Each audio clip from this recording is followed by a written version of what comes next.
Alrighty. Welcome to session number 1 of the 23rd Annual Northwest Interlibrary Loan and Resource Sharing Conference. Today is September 21st, 2003. This session is titled Special Collections and will be presented by Pamela Kindelberger, Cheryl Oestreicher, Stephen Walker, and Eugene Labor. My name is Kitty Wallace, and I'm the convener of this session. This session is being recorded with permission from the presenters because they retain the copyright to the information they are presenting. They may choose to request its removal from public viewing in the future by written request to NWILL. However, at this time, it is planned that recordings will be made available once captions have been added. Attendees will be notified when recordings are available. To turn live captioning on, click the CC link at the bottom of the screen and select Show Subtitles.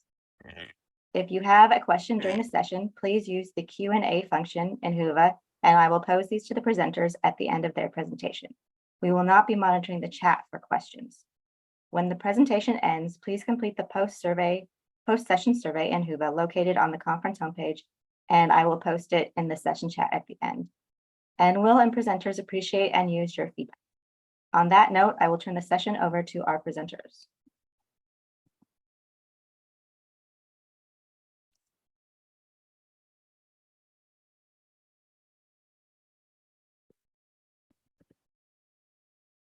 Just checking if people can see my screen. Yes, I can. Okay, great. So, hi everyone. My name is Stephen Walker. I'm currently head of access services here at Lehman College. This is my colleague, Eugene Labor. He's our interlibrary loan specialist. And today what we're going to talk to you about is a situation that happened to us a couple of years ago. And we titled it, Should I Let You Go? So a little bit of background information about us and the institution that we're a part of. We're a part of the City University of New York. We are located in the northwest section of the Bronx. There's currently about 243,000 CUNY students. They come from all 5 boroughs. A lot of our students travel interborough from one school to another. So this is a big breakdown of the map of the schools and where we're a part of. So Lehman College is the only public senior institution in the Bronx. We currently have over 14,000 students. A lot of our students, our undergraduate students, are liberal arts based, but we do have extensive graduate programs in education. We have graduate programs in social work and nursing and computer science and business. So basically a little bit of background about our institution and about our interlibrary loan division. We're more of a lending library than we do borrowing. We only allow borrowing for faculty members and graduate students, and sometimes a lot of our undergraduate students don't have the need to borrow from interlibrary loan because we have a very active inter-CUNY shipping system for a lot of books. But as you'll see here, we loaned out over 1,300 items to other libraries last year. And a lot of those were broken down by, book chapters, and there was about like 900 journal requests. And during 2022, we also borrowed about 479 items from other libraries. So we do have an older collection because we used to be Hunter College North. And when Hunter College took the staff and took the faculty and went back downtown again, we did retain a lot of the books that we had here. So we are kind of a little star in the situation here where a lot of active researchers like to use our materials, that being faculty members and graduate students from other institutions around the country. So in October of 2021, we had an unusual request come in for a certain item from an unnamed library in Georgia. And what they wanted to do is they wanted to borrow this particular book that we're going to talk about today. And this book was written, this request was initially rejected because we did have this book listed as a reference item for a while. So what happened was this librarian contacted me and basically started to, describe the events why they needed access to this book. And basically what they let us know was that there weren't a lot of copies of this item still available. So at that point in time, Gene and I started to discuss, what do we do in this situation? What should we do? What's our best methods and all that type of stuff. So today here, what we're going to talk about is just what we did in this particular case. By no means are we trying to offer legal advice in the future. This was just the current situation that we were involved with and the research that we did to try to figure out how to best serve this this unusual request that came through to us. So if anybody had any real copyright questions, I would tell you to do your own research on this and to consult an attorney for more information on this, because every case might be particularly a little different. So now what I'm going to do is I'm going to turn it over to Eugene, and he'll see here. Okay. Before I start, a couple things that are really good to look at if you're interested in copyright and interlibrary loan. There's this very nice series of PowerPoint presentations that Kiowa Hammond of the New York Public Library did, and it's available free of charge on YouTube. It's called Copyright Basics, and I'm going to put the link in the end of the presentation. But it's well worth looking at if you have some time. There are 3 of them, and they're each an hour long, so it's 3 hours. So the second one on exceptions for libraries and archives is particularly good, but all 3 of them are really well worth looking at. The other thing is this little booklet that you can download. It comes from copyright.gov. The Federal Copyright Office put it out, and it's available free of charge on the internet at copyright.gov. You can download it and keep it. It is about 80 pages long, but it's in bullet points, so you can look up what you're interested in. You don't have to try and read the whole thing. But anyway, this all started on October 6th of 2021, when a library in Georgia wanted to borrow this little book, How to Organize a Library in the Buddhist Temple by Tomoe Murata Arai. Mrs. Arai, in the 70s, Mrs. Arai started a reference library of Buddhist thought and Buddhist philosophy in her temple, in her Buddhist temple in Westchester. And she wrote a little book about it, about how she got funding for it, how she got the temple to give her space for it, how she recruited staff, and how she decided what to include and what not to include in this little library. And she wrote a book about it, which is a humble little publication. Probably only 150 or 200 copies were ever printed up, because the Nichiren Buddhist community, I hope I'm pronouncing that correctly, the Nichiren Buddhist community is a very small community. It's not like the Methodist Church or something where there's thousands and thousands of members. But it's got value, even though it's a little book. It's still got value. It represents work that she did.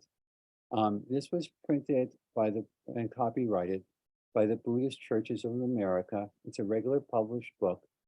It was printed by the Buddhist Churches of America in 1980, so it's older. And this library in Georgia wanted to borrow this, but we had it as a reference book, so of course I said no to it.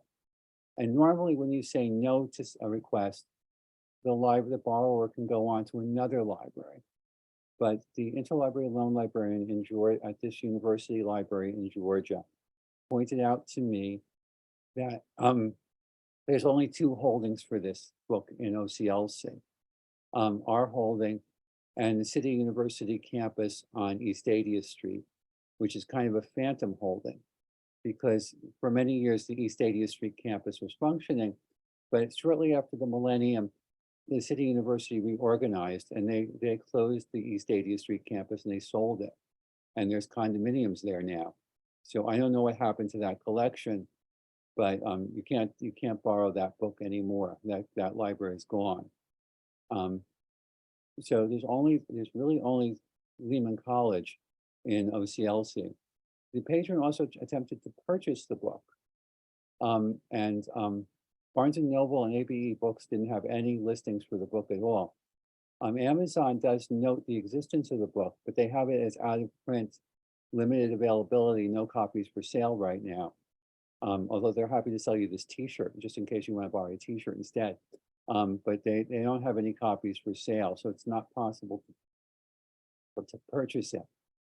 So my initial thought was not to lend it, because this may very possibly be the only copy. This copy may be the only copy that's still in existence at this point in time. And as you know, if you let something out of the building, if you mail something halfway across the country, something can happen to it. It could get lost in the mail. It could get caught in a postal sorter. I have a book once I loaned out, and the patron's daughter had just adopted a new puppy. And the patron left it on the sofa when she went to bed, and she thought it would be safe there. And unfortunately, the puppy woke up in the middle of the night and sniffed out the book and peed all over it. And nobody wanted that book back. These things happen. So I was reluctant about letting it out. But if you don't lend books out, if you keep them on the shelf and you keep them locked up where no one can see them, then the book really loses its meaning. Books really only have meaning if people can look at them and use them and interact with them. So I don't want to lock it up. So I came up with the possibility of making a preservation copy, which we would keep digitally in the building. That way, if something happened to this, nice little book, we would have a backup. But as we all know, only the copyright holder has the right to reproduce a book in its entirety. And I'm not the copyright holder. The copyright holder is the Buddhist Churches of America in San Francisco, which very much still exists. So my first thought was, how long does copyright last for something like this? And I solved that very quickly using Google, because after January 1978, copyright lasts for the author's lifetime plus 70 years. And Google also told me that Tomoe Arai died in 1995, which is less than 70 years ago. So yes, this book is still fully protected by copyright. But it is possible under the copyright law I found to make a copy of the whole thing. To make a copy of the whole book, and if the book meets certain key criteria, which are set out in the copyright law and in section 108. The first criteria is there can be no possibility of commercial advantage. You can't sell it. So if we're paying us, you can charge, but if you charge, it has to reflect the cost of that you're paying for the reproduction. So if you're paying a student aid $15 an hour to stand at the scanner and scan the book, and the student spends an hour doing that, you can charge $15, but you can't charge $200 or $400 because there can be no commercial advantage. In this case, we decided not to charge because this is a very short book. But if it was a longer book, if it was 200 pages, then we might have considered charging. But there can't be any profit from it. It has to reflect what we spent on it. Also, at the other end, we're dealing with the university library in Georgia. At the other end, there can be no profit motivation. This has to be strictly nonprofit. The second condition is the item must be damaged, deteriorated. This is a quote from the law: damaged, deteriorating, lost, stolen, or in an obsolete format. I'm not quite sure how you're going to reproduce something that's lost or stolen, but this is somewhat damaged. Here we go. This, as you can see, someone used tape to tape it into the binding because it was coming out from the binding. Also, I don't know if you noticed when we first showed you the cover, but there's writing on the cover and there's writing all through the book. Luckily I didn't catch them doing that, but someone somewhere over the years wrote inside the book. So anyway, that's the second condition. The third condition is you have to make a reasonable effort to purchase an unused replacement copy, an unused replacement copy at a fair price, at a reasonable price. And the patron had already checked Amazon.com and Barnes & Noble and the usual bookstores. But just to be on the safe side, I sent an email to the Buddhist Churches of America bookstore in San Francisco. Since they were the publisher, presumably they would have copies for sale if there were any copies for sale. And Madeline Kubo from the Buddhist Churches of America got back to me and told me that she didn't have any copies available for sale. And in fact, she had never seen a copy and she didn't have any records of, even though they're a copyright holder, they had no records of this book. So I felt secure on the second criteria there. Since Mrs. Kubo didn't have any copies for sale, we had made a reasonable effort to purchase a copy, and we couldn't do it. So anyway, that is basically, we decided to make a preservation copy. We kept it digitally in the building, and then we mailed out our original to Georgia. And the patron was able to use it, and it gives the book new life when a patron can interact with the book.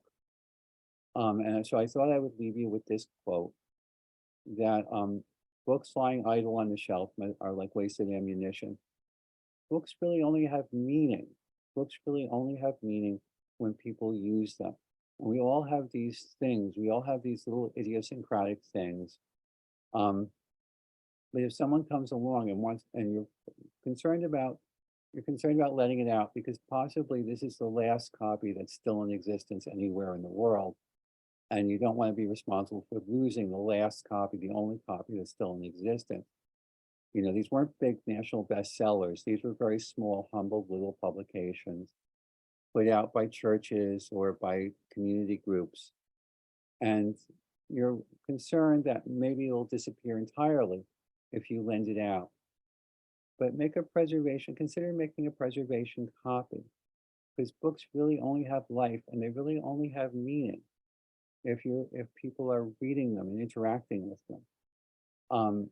If you lock it up where no one can actually touch it and you put it away, the book really loses its meaning.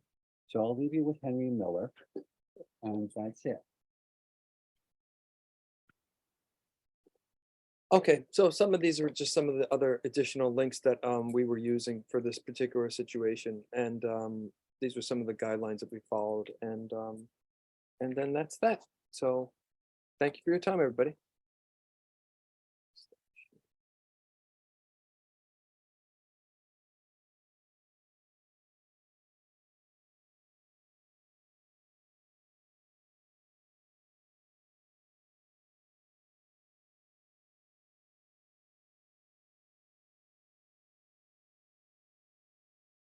All right, we're up next, Pam. Yes, we are. And so I think we'll just introduce ourselves and jump right into our version of a very similar situation. So I am Pam Kindelberger, and I manage ordering interlibrary loan and gifts here at Boise State University. And then I'm going to hand it over to Cheryl. I'm Cheryl. I'm head of special collections and archives at Boise State. So I'm going to turn off my camera. So Oh yeah. now that people know what I look like. So I'm going to give you a little bit of an overview of what our interlibrary loan is. We have 4 staff members. We do lending and borrowing of books and other materials to local, state, international libraries. In fiscal year 22, we lent 2,258 things. You can see the breakdown there, and we borrowed quite a bit, articles, loans, and then we purchased 153 articles or book chapters for our patrons. Okay. And for special collections and archives, we also have 4 staff. We collect in 3 areas: books about Idaho and by Idaho authors. We have a lot of local history collections that span, our focus is just kind of anything related to Idaho. And then we're also the repository for any university records. A lot of our patrons do come from campus and the surrounding community, but we do have people who contact us from across the country as well as internationally. A few of our collections are of that interest. And I will say some of our subject strengths would be literature, environmental history. Boise is actually one of the largest places, has one of the largest Basque populations, the region around Spain and France. And so we have a lot related to that. And it, of course, kind of goes on and on. So those are a few. So ILL has actually had a long relationship with special collections and archives. We have been filling article requests from their materials for years. But recently in the last year or so, we have started the conversation about lending the physical items out of special collections because previously they had been ineligible for interlibrary loan. And what started it was we received a request for a popular romance book that was written by an Idaho author and asked if it could be loaned. So that actually started the conversation that Cheryl's team and my team have been having for the last year. And, there's with special collections, our stuff doesn't leave the area. And so sometimes if people either can't visit us or we can't scan it or other things, there's a lack of access and it's a barrier. So for me, I'm always interested in identifying, are there ways that we can reduce some of those barriers? And we do have people who come look at our books in our reading room. Some of the books are actually duplicated also in our circulating collection. So they're ones that they don't have to come to us. This happens to be one where it was the only copy. And when we started, we decided to let's not involve everybody. Let's keep it small so that we could kind of test it and see how it works. So I remain the point person to get a better sense of, is this going to work? What are some of the issues that we're going to run into, etc. And then I'll show the slip.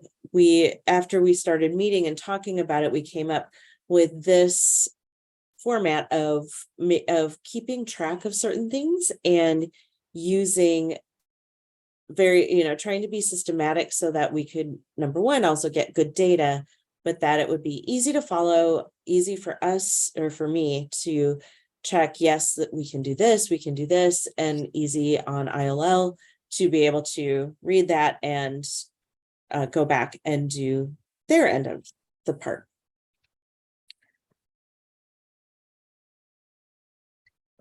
And looking at the pilot, we were wanting to assessing, I can say that word, feasibility for loaning. And we looked at, is it the fragility for both the patrons and shipping? Is it widely held? If it's widely held, we generally pass it on.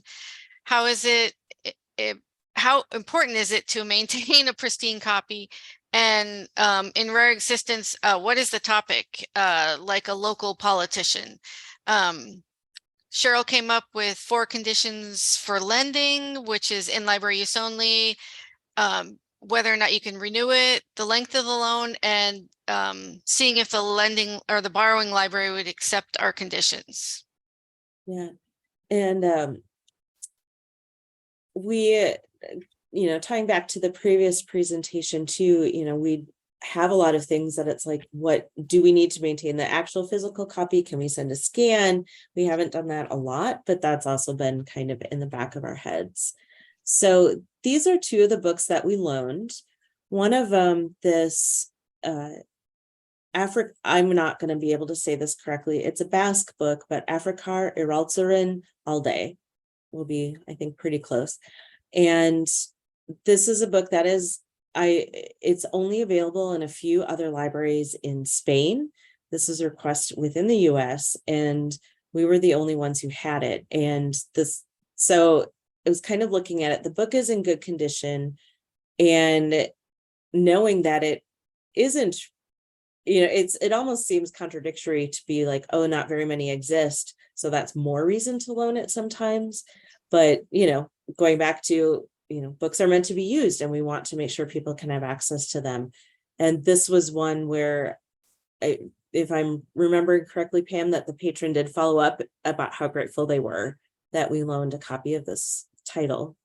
Yes, they were actually looking at many of the different versions of languages for this particular title, and Boise State was the only one who had a copy that they could borrow. And then the other one was a poem, really, and a short kind of book. And I how could you not want to lend a book called Ladle Rat Rotten Hut? It's so intriguing. We have a lot of unique things. We have a lot of interesting literature here. And so this was one too, again, it was good condition. These were both with in-library use only. And well, we'll talk about that a little bit later. Two of the books that we didn't loan are these two. They were both romances. It's the one on the left, The Pirate's Lady. That was what started this. Robin Lee Hatcher is an Idaho author. And these are both, the one on the right has that harder cover, but they're both these mass market, cheaply made paperbacks. And we all know how easy it is for those to fall apart at times if they're not handled carefully. And they could fall apart sometimes just by opening them if the glue is too dried and that kind of thing. And so these were ones where it was like that was the fragile part of it, and just made me a little too nervous. And with copyright and basically the physical state of them, of course, there was no way we could make a copy of either of these. So these are examples of what we didn't loan. And so here's where we are. Pam, I'll let you talk about the statistics. So we use Iliad, so it's a really good way to track this kind of thing. So from January of 2022 to the end of August of this year, we had 39 requests and we loaned 14 things. I know that's a big gap, but Cheryl will kind of talk about that in the next slide. The types of library were 18 academic, 20 public, and 1 government. And you can see there the location of the states of the libraries that we have had requests from, which is always interesting to me, that there's quite a few asking for the materials that we have. And so we also work a lot with copyright, and in special collections, this is, libraries and archives are all very familiar with the idea of copyright and what we need to do to protect author rights and everything. In special collections, we do make a lot of copies and follow the fair use of, as long as it's for personal research only, and making sure that that the patron understands that. A lot of our collections, not just the books, but physical collections, are one of a kind, and we get requests constantly. So this is something we do regularly. We hadn't done it as much with our books. And if patrons come in to look at our books, this is a little bit of a side note, we will instruct them on, you're welcome to take a few photographs of a few pages or something, but that they can't photograph the entire book. So we are with that, but there's also assessing the risk. And some of the things that we have too are either old enough, whether or not they fall into the copyright, maybe they're small, maybe the organization that published them doesn't exist anymore. And so there's a very low risk with some of those. And so we assess that on a case-by-case basis. And there is at least one that we made a scan of because it was small. And again, with the copyright, it didn't seem as much of a concern.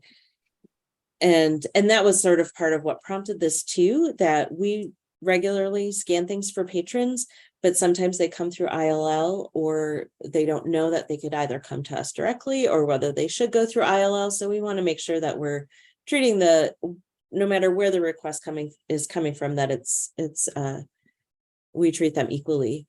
And if it's something in our collection, but it's readily, there's like 100 and some other libraries or more likely to pass on it.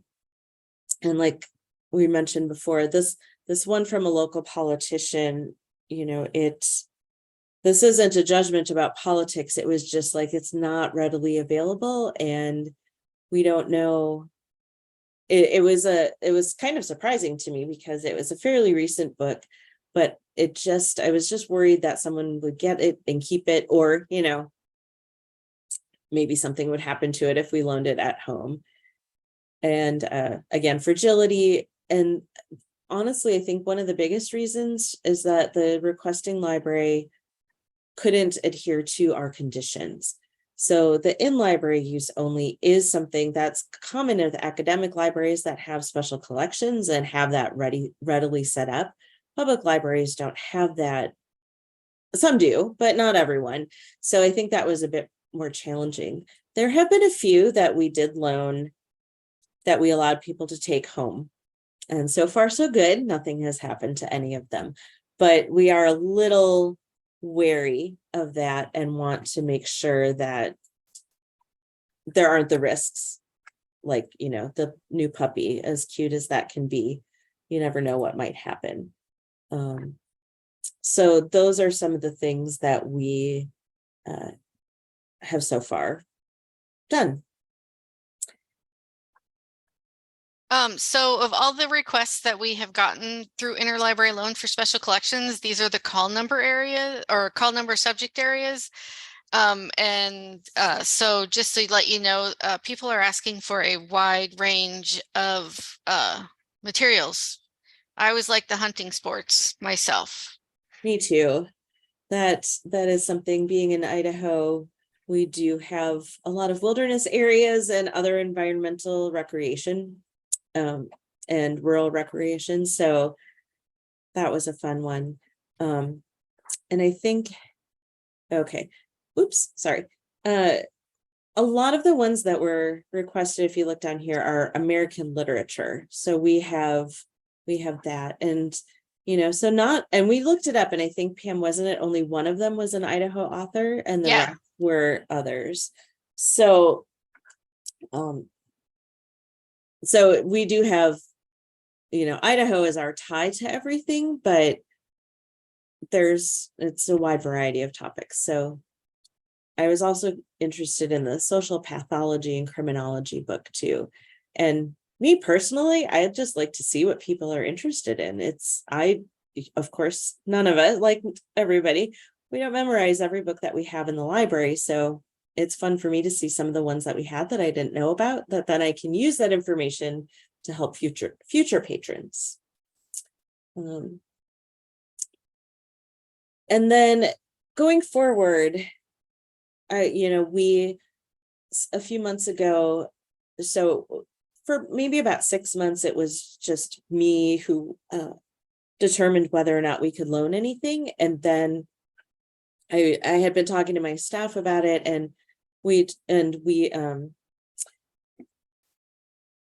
to explain, here's some of the decisions I made, share the data with them and everything, so that it doesn't have to be just me making the decisions. Like if I go on vacation, which happened during this pilot, someone else can make that decision instead of just denying it outright. And it's been working well. And so far, if any of us have questions, they come to me and ask and say, should we loan this? And, recently we got a request from a large 3-volume set published in the 1600s. And that was something we didn't loan.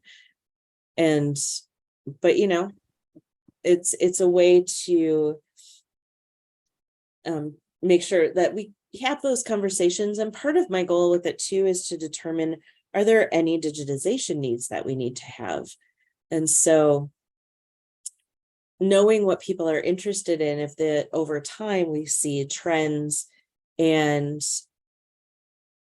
maybe get requests for the same book or something, then we can investigate more. Is this something we should try to make available? Can we do it online? Can we figure out something that maybe they can only view it online privately? We haven't gone that far yet and hadn't needed to, but that's part of what I'm thinking about in the future too.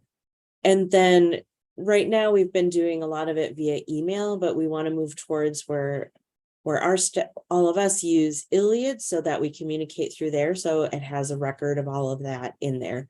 Right now, then Pam and her group will copy and paste all of that in there and see so that we have a record of it, but we want to streamline some of that process. And so we have Iliad installed on our computers, but we haven't taken that step yet. And then we just want to keep going and see what happens. I think this is, with that one book where someone was studying all the different versions of that book that was in Basque, what are the other ways that we can help our patrons by being more open with our collections, at least a little bit. So, and I do want to show one more thing where when we talk about copyright with archives, this is Peter Hurdle is sort of our idol when it comes to copyright. And he has, if you just Google Peter Hurdle, it's Hirtle. I know his name is on here somewhere. And if you haven't seen this, this is really great because it's a nice little chart that you can like look at it, the type of material, look at the date, and do a very quick assessment. And so this is one of the references that we use all the time whenever we need to make that determination. So just another resource for that. And yes, that's the end of ours. Going to stop my share here. Okay, there's a few questions in the Q&A. I can read them out. The one that I got the top votes is, why did you choose to send the physical copy and not send the digital copy? That's a question for us. Did you turn on the, Yes. I believe so. can you hear me? Yes. Can you hear me? I am not sure if I'm allowed to send a digital copy under the copyright law. The preservation copy, I think, I'm not a lawyer, so I can't really claim legal knowledge, but the preservation copy, I think, has to stay here in the building. And then if something happens, because it's not, remember, we're not buying a new copy, we're not paying a copyright fee to the publisher. So if something happens to our physical copy, we could print out, then we could print out the digital copy and put it on the shelf or do something else. But no, my understanding is the preservation copy has to stay here as a backup, just in case something happens to our physical copy, our original. I would prefer to lend the preservation copy, but I'm not sure that's allowed under the law. Yeah, and I'll just add something too, that there's, you know, of course, we all know copyright is just messy. For us, what we do sometimes for things where we want to make sure that they can't be reproduced or do anything, you know, we make sure we mark it with copyright notice and do some of that. We don't, not all of our stuff that we scan and send to people falls under those strict rules like that, but we've, you know, and sometimes sending via email, making it clear, like, this is for personal use only, this cannot be reproduced, you know, there's some ways, but it's I think, you know, for us, we're sending it and we're not expecting it back. Like for you, for interlibrary loan, it's a whole kind of different thing. And so it's interesting, you know, and sometimes it's for me, like, Not clear. Sometimes it's interpretation. it is, and it's hard. It's so hard because it's we too want to be cautious and not violate anything and absolutely respect authors' rights and that kind of thing. So it's really hard sometimes to make these decisions. Right. Mrs. Araya is gone, but the Buddhist Churches of America is very much still around in business. So, but yeah, I thought that was the safest. That was the safest thing to do. Mm-hmm. Okay, another question. What strategies have you found to help your special collection staff be more comfortable with being willing to provide some level of resource sharing from your collection? So no, it's good because I know, and I am the same way. We're very, very protective of our materials, and the idea of loaning it's not uncommon, but it's not something that happens all the time. So it's more of just, let's, you know, it's more of just, let's experiment, let's give it a try. What can we do? For me, I'm just very much about, I want to create as much access as I can to anything I can. And luckily as a team, we all work towards that philosophy. But I know that if I talk about this to some of my fellow special collections librarians and archivists, they would be like, I can't do that. I can't do that. And so I think it's just, that's why it was sort of a testing, because I didn't want to, have it with everybody. I wanted to see how it would work. And then like, okay, this seems to work. And, you know, I think it'll vary library by library, whether or not people would be open to it, honestly.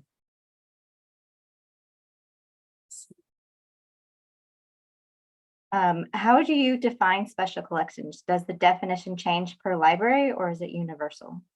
Excellent question. It's we get that question regularly. It's fairly universal. It's more the rare and unique materials, personal papers, a lot more less. It's like for us, our book collection is its own special collection because we're curating it around a specific topic, which is Idaho. And we do have a few other things too. And one with the goal of maintaining our book collection as permanently and preserve it permanently. You know, the circulating books eventually from public libraries, even academic libraries or anyone, eventually something might get weeded if it hasn't been used, and we keep everything together. And then our other special collection is local and regional history, which are the papers of people and organizations, photographs, memorabilia, those kinds of things. So it's pretty universal in that way. But I would say the core of it is anything that we want to try to permanently preserve forever and ever would be. All right, thanks. Do you prefer to lend special collections under the restriction library use only? Yes, I do. The one or two times I've done like, yes, you can take it home. It made me really nervous. But one of them was a novel that was rebound. It wasn't even the original binding and everything. And it was pretty sturdy. And I was like, I think this will be okay. But in library use only is my preferred, just so that it's monitored. And that also gives another psychological sense to the person looking at it, knowing that they have to be a little bit more careful. Whereas if they could take it home, they might throw it in their bag, they might do all those other things. So it adds that layer of preciousness, I would say. So this question says for presenters or attendees. So attendees, if you want to answer the question, you can answer the question in the Q&A. Anyone using Iliad/Aeon integration for special collections requests, does it work well for you? So I guess the panelists, do you use that? We don't have Aeon. I was gonna say, we have Iliad, but we don't use Aeon. Okay. So attendees, if you want to answer it, you can answer it in the Q&A. The next one is, are you more willing to lend physical items to government/academic libraries than public libraries? No, I actually, I guess I don't really look at what type of library it's coming from. I just look at the book. So I don't want to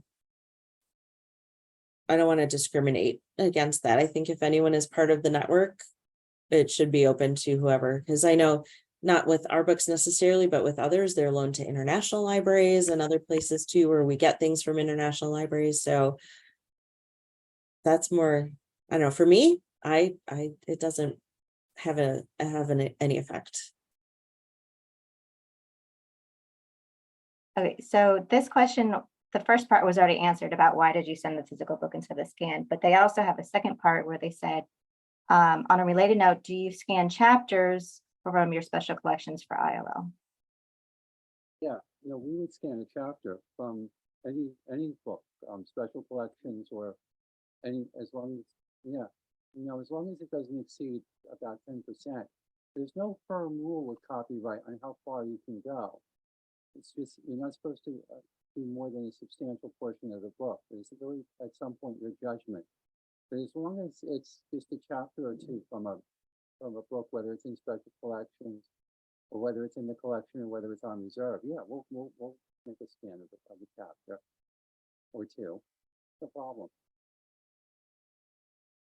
Anyone ever send white gloves with special copies and suggest to a patron that they use it? Never. This is a myth that you have to use white gloves with our materials. The only time we were, at least for my institution, that we require gloves is when handling photographs and negatives. And nitrile gloves are the preferred type now, which are a little bit better and seamless, like cotton gloves. The cotton gloves can actually cause damage to books if it can catch and tear paper. So we don't ever, I've been in an archives, done research in an archives that shall remain nameless, where I was required to wear gloves, and it was very difficult. And so as long as people are careful, I mean, you don't want them to sit and, like spread everything out, or, keep touching stuff. Some things you still use by the edge, but it's, we don't do that at all. We don't do that even in house. So. Okay, but that's all the time we have. Thank you to all our panelists. I'm going to paste the link to our feedback survey. And the link can also be found on the conference front page. Additionally, if you have enjoyed this session and want to continue the conversation, you can continue to use the chat within this session, or move to the community section of Whova, where you can use the chat boards or create a virtual meetup. Our next session is at 10:45. Thank you very much. Thank you, everyone. Bye. Bye.